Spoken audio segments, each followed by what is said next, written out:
Hello नमस्कार and welcome back to my channel lifestyle with Riya.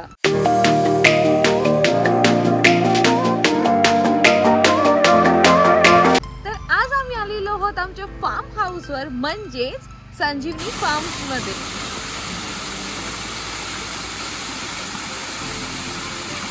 तर असा हा ब्लॉग खास आमच्या शेतावर चालू असलेल्या भाताच्या लागवणीवर आहे, त्याच्यामुळे ब्लॉग शेवटपर्यंत नक्की बघा.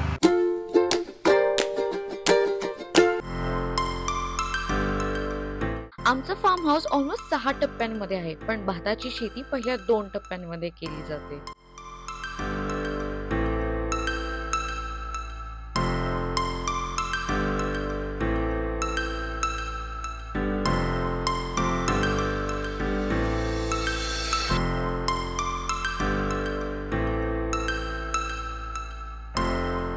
सगळ्यात आधी भाताचे बियाणे टाकून तशी रोपं उगवले जातात. ते स्पेसिफिक उंचीचे उगले की मग तेच रोप काढून असे बंडल बांधले जातात.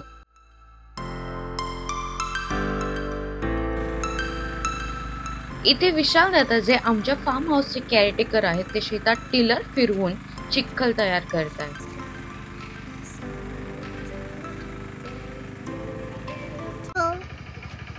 मग तू आज काय करणार आहे जीवा शेतात? आणि तुला मम्माने अलाव केलंय चिखलात जायला? हो. तर हा आहे माझा सख्खा भाऊ ऋषभ कुदळे. तुला कसं वाटतंय आज माझ्या व्लॉग मध्ये येऊन?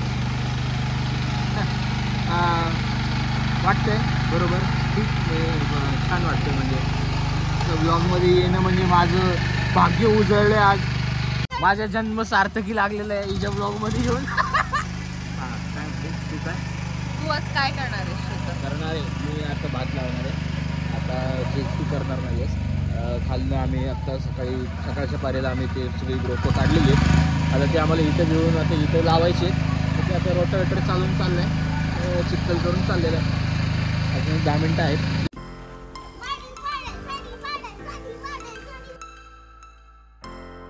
चिखल तयार झाला की मग येते रोपांच्या लागवणीची वेळ. रोप लावण्याची सुद्धा पद्धत असते. 2 दांड्यांना दोरी बांधली जाते आणि छोट्या छोट्या गॅप सोडून गाठ बांधले जातात, ज्याने रोप समान लावली जातात.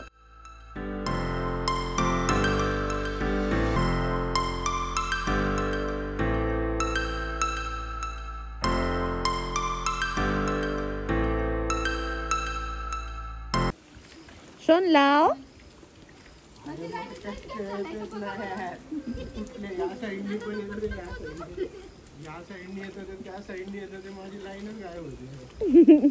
ऋषी तर अजून तिथंच आहे, तुम्ही तरी लोक पुढे.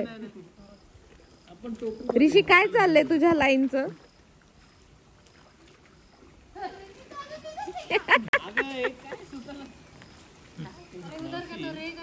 न्यू कमर मावशी, कसं वाटतंय तुला? How is your experience? कसं वाटतंय तुला चिखलात उभं राहून? Mummy, how are you feeling? कसं वाटतंय तुला परत एकदा 3rd इयर?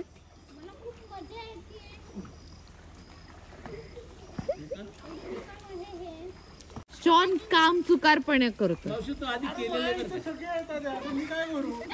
माझी अख्खी फॅमिली वर्षाच्या या सीझन साठी आणि या सीझन मध्ये येणाऱ्या या प्रोसेस साठी खूप जास्त एक्साइटेड असते.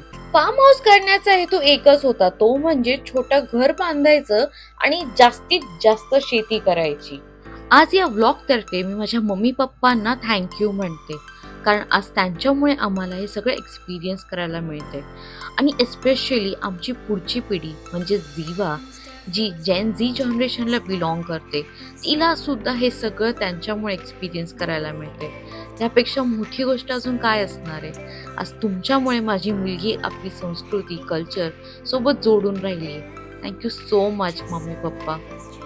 तर अशा प्रकारे होते आमच्या इथे भाताची लागवण, आणि ही होती सगळी मजा मस्ती जी या दरम्यान केली जाते. व्लॉग आवडला असेल तर लाईक आणि शेअर नक्की करा आणि चॅनलला सबस्क्राईब करायला विसरू नका. बाय.